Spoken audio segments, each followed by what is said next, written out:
As I lay in my bed watching my soon-to-be ex-wife being intimate with my neighbor and his wife at our lakeside cabin, I decided that it was time to let them all know what kind of trouble they were already in and how deep they were in it. 6 weeks of surveillance had given me all the evidence I needed, not just of their betrayal, but of the elaborate web of lies they'd spun to justify it. The grainy laptop feed showed me everything I needed to see, and the microphones picked up every hushed confession, every giggle, every moan. My name is Ronald Mercer. 3 tours in Vietnam and 18 months in a POW camp had taught me patience. So when I first suspected Sharon was cheating, I didn't confront her immediately. I observed. I collected intelligence. I planned. Old habits from Special Forces training die hard.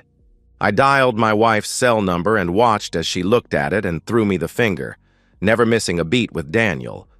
The cabin had been my sanctuary after the war, a place I'd built with my own hands on the edge of Lake Champlain, a place I'd brought Sharon to help heal our marriage. Now it was just another battlefield. Okay, since she didn't want to talk to me, I dialed Sandy's cell. She was laying beside Sharon, watching her husband enjoy my wife. She looked at the number and, not recognizing it, answered. "Sandy, put the phone on speaker and pass it to that cheating woman beside you, now," I said, my voice deadly calm. Sandy, recognizing my voice, jumped up, startled by the realization that they were all caught. Her eyes went wide as dinner plates, her naked body frozen in shock.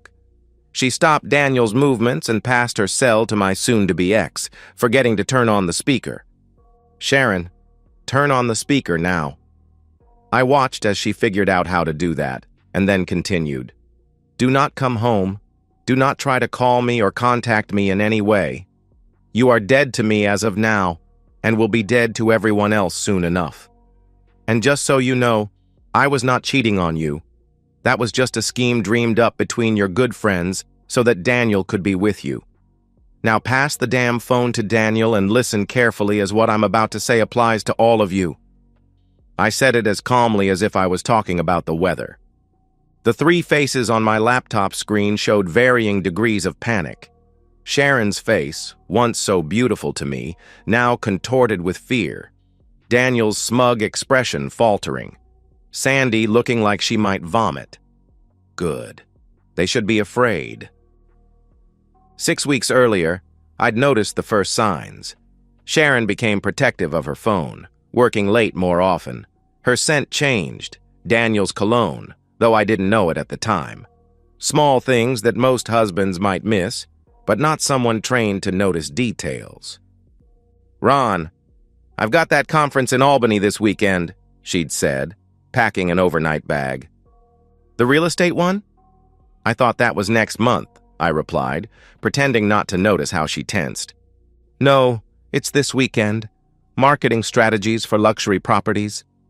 Sharon wouldn't meet my eyes as she folded her lingerie, the special set I'd bought for our anniversary. I nodded, kissed her goodbye, and watched her drive away. Then I followed at a distance in my old pickup truck. The one she always complained was an eyesore. I watched her pull into our lakeside cabin's driveway, not Albany, 90 miles south. I saw Daniel's Audi already parked there. That night I stayed in a motel 5 miles away and made plans. The next day, while they were out on the lake in our boat, I installed the first cameras and microphones.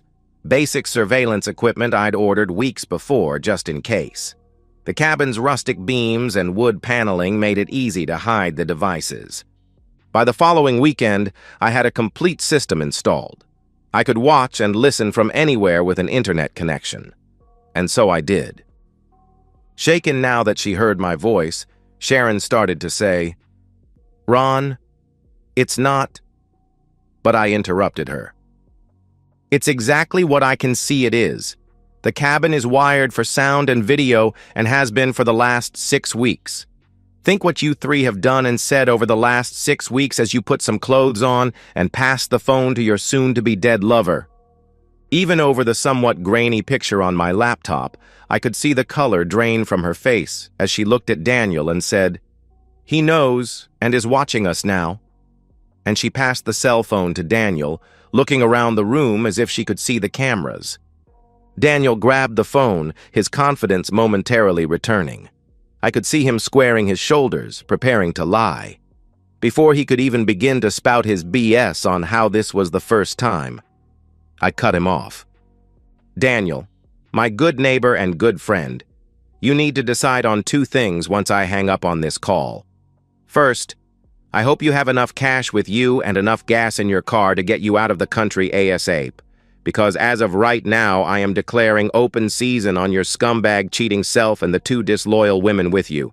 And you should know I am an excellent shot and mean what I say. Daniel's face hardened. He thought I was bluffing.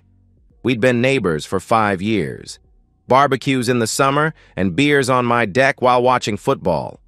He'd known me as the quiet veteran who kept to himself, except for occasional neighborly interactions.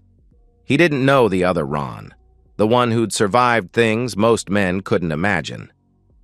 Second, do not try to come back to the neighborhood ever. Don't try to come back to collect your things or sell your house. It would be a waste of time anyway, as your house is burning to the ground as we speak. This wasn't true, not yet, but it would be soon. The remote detonator sat beside my laptop, ready to trigger the accelerant I'd carefully placed throughout their home last week while they were at the cabin. Don't bring your POS wife here, and don't try to appear noble by bringing my soon-to-be ex-wife back to me, as I don't want either of them. Your best option is to run. Run as fast as you can to get as far from me as possible, because when I catch you, I fully intend to show you exactly what the North Vietnamese taught me about torture. The memories flashed unbidden. Bamboo slivers under my fingernails, waterboarding before it had that name, stress positions for days until my shoulders dislocated. I pushed them away. I know you like those movies about Rambo. Well, those were Hollywood fiction. I'm going to show you the real thing. As for your wife and the cheating woman that used to be mine with you, I wouldn't be intimate with either of them with even your diseased body part, but I will suggest to you that it's easier to run alone than dragging two faithless women along with you. Sharon was crying now, her makeup streaming down her face. We'd been married 15 years. She'd helped me through the worst of the nightmares and held me when I woke up screaming. And this was how she repaid that loyalty. For them, they should know that if they are with you when I catch up to you, then they can share in your fun. I'll have no problem including both in your torture. I've seen and heard enough over the last 6 weeks that my anger shall be more than adequate to include them both. The recordings had revealed more than just the physical betrayal. They'd talked about me, laughed about me. Daniel had mimicked my nightmares, making Sharon and Sandy laugh. They'd mocked my inability to maintain friendships, my social awkwardness, the PTSD symptoms I'd fought for decades to control. I'm going to hang up now. You have 1 hour to get the hell out of my cabin, and the clock starts ticking now. Sad thing is, you don't know exactly where I'm calling from. I could be at home, or I could be around the corner at the lakeside grocery store. Start running, jerk. And I hung up. Sharon was watching Daniel as I spoke my piece. He paled slightly. Then, as if he couldn't believe what I was telling him, he began to show his confidence that I was all bark and no bite. I watched the screen as all three of them began talking at once. Daniel said, "He's just BSing us. He doesn't have the balls to do any such thing." The Daniel I knew was a real estate developer, successful and arrogant. 6'2", gym-honed physique, always dressed like he'd stepped out of a catalog. The kind of man who'd never faced real danger or fear. "You never did listen to what Ron said about the VC when you two watched Rambo, did you, Dan?" said Sharon. She at least knew better. She'd heard my screams in the night and seen the scars that mapped my back and chest. "No, all those old vets embellish their exploits to make them feel better," Dan replied dismissively. "Well, you're wrong about Ron. He spent almost a year and a half in a VC POW camp, and I can say for a fact that he still has nightmares to this day. Furthermore, he does not lie, never has, and hates those that do. So what's this nonsense about his not cheating on me?" asked Sharon as she looked at both Daniel and Sandy. This caught my attention. I leaned closer to the screen. Sandy looked at Daniel and said, "Danny, you said you had proof he cheated. What is it?" Daniel shrugged his shoulders, saying, "Doesn't matter now. Besides, he has no proof anything went on here. This place isn't wired. He's lying." The pieces fell into place. They'd manufactured some lie about me cheating to justify their affair. Classic manipulation. Sharon said, "Didn't you hear what I just said? He doesn't lie. And what do you mean by it doesn't matter? Damn it, it surely matters to me." To get things going, I decided to call them back and end their delusional crap. The phone rang, and Sharon, seeing it was me calling and thinking I was calling to confess to lying to them, answered the phone with a smug tone. "Calling to confess are—" she started.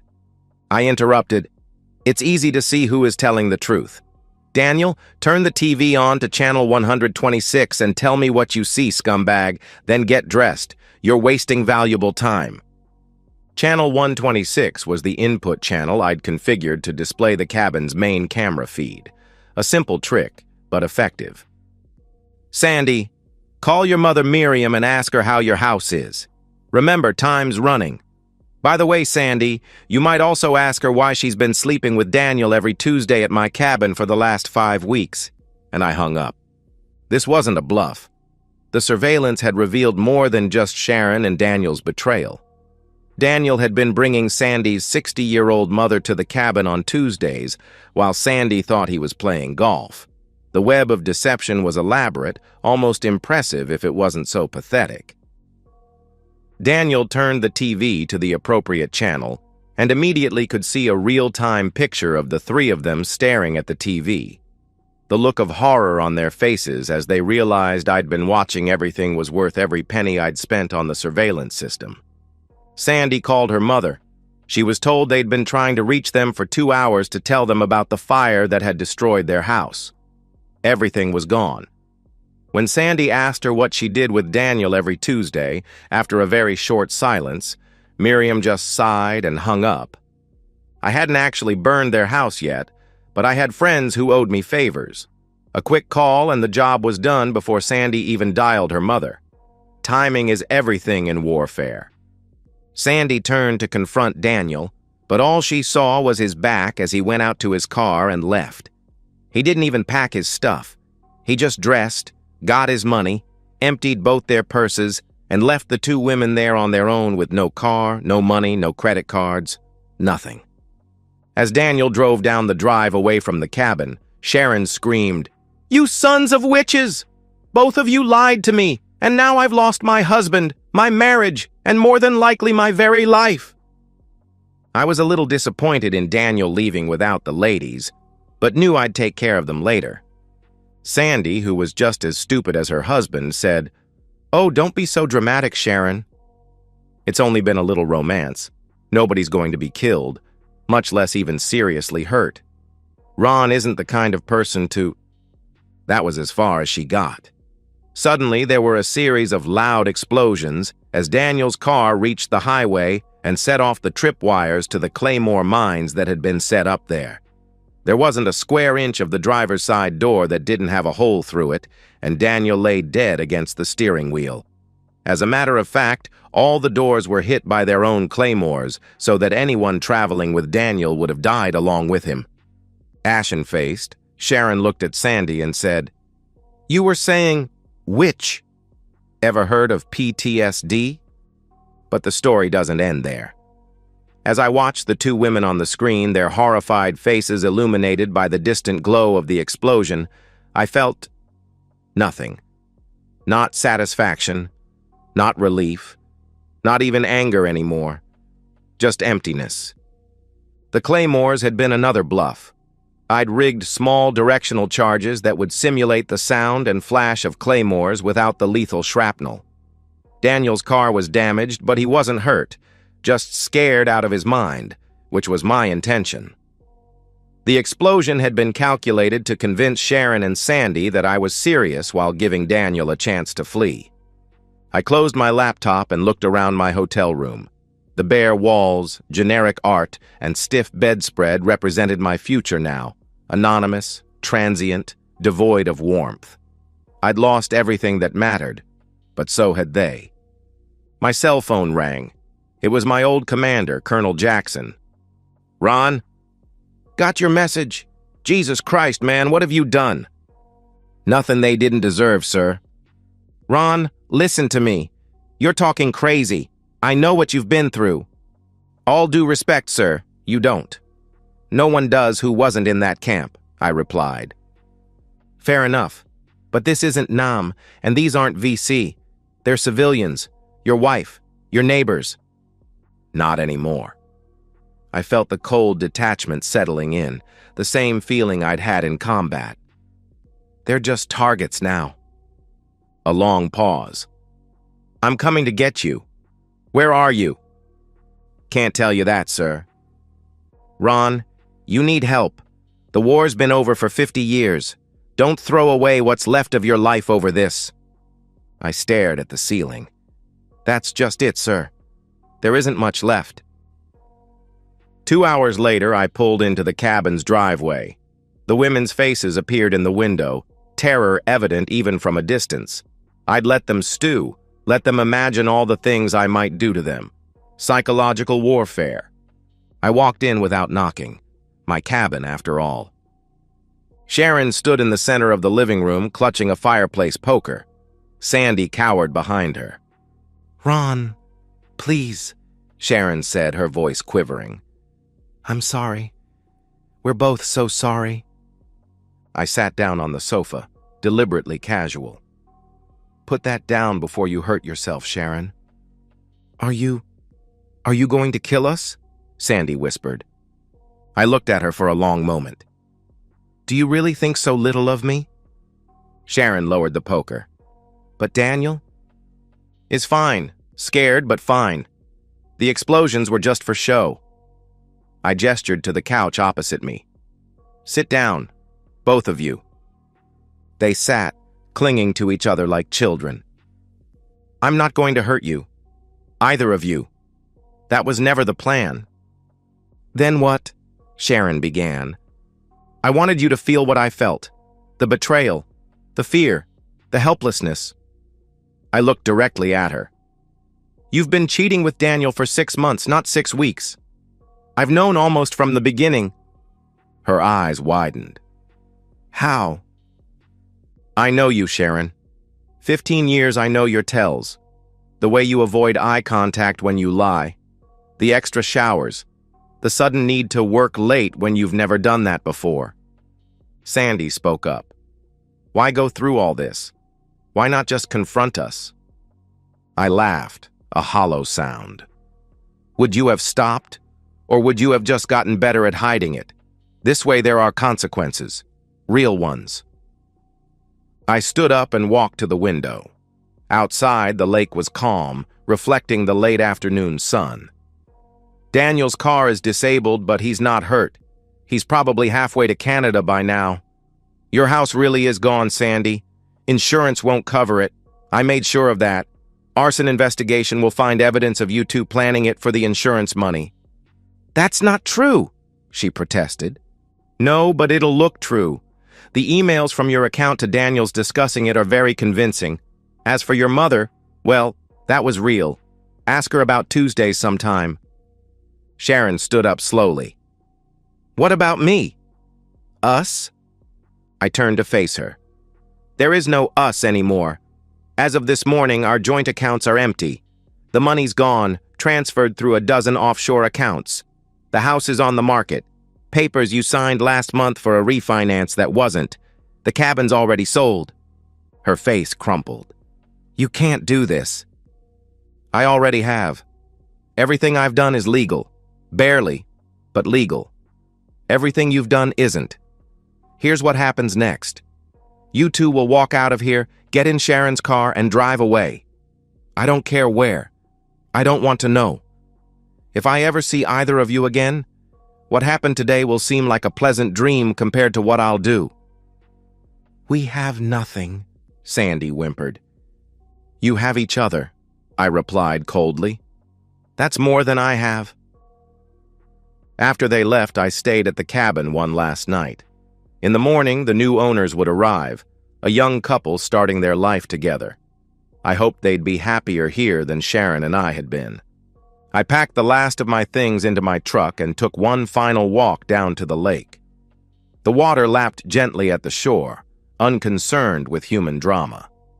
My phone rang again. Colonel Jackson. "Ron?" got word from the sheriff. "No bodies found. Tell me you didn't do anything stupid." "Nobody's hurt, sir. Not physically, anyway."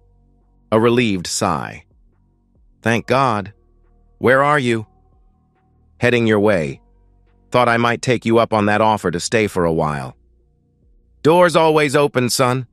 Always." I hung up and looked out over the water. In my pocket was the detonator for the last set of charges, ones set under the cabin's foundation. One push and it would all be gone. The scene of the betrayal, the memories, the pain. I turned the detonator over in my hand, feeling its weight. Then I drew back my arm and threw it as far as I could into the lake. It disappeared with a small splash. Some things shouldn't be destroyed even when they hurt. Some things you just have to walk away from. I got in my truck and drove away without looking back. Open season was over. And that's the end of today's story. If you enjoyed it, please give this video a thumbs up and drop a comment below. Your support helps the algorithm push my content further. If you're new to the channel, don't forget to hit that subscribe button. It really helps me keep creating more stories for you. Thanks for watching, and I'll see you in the next one.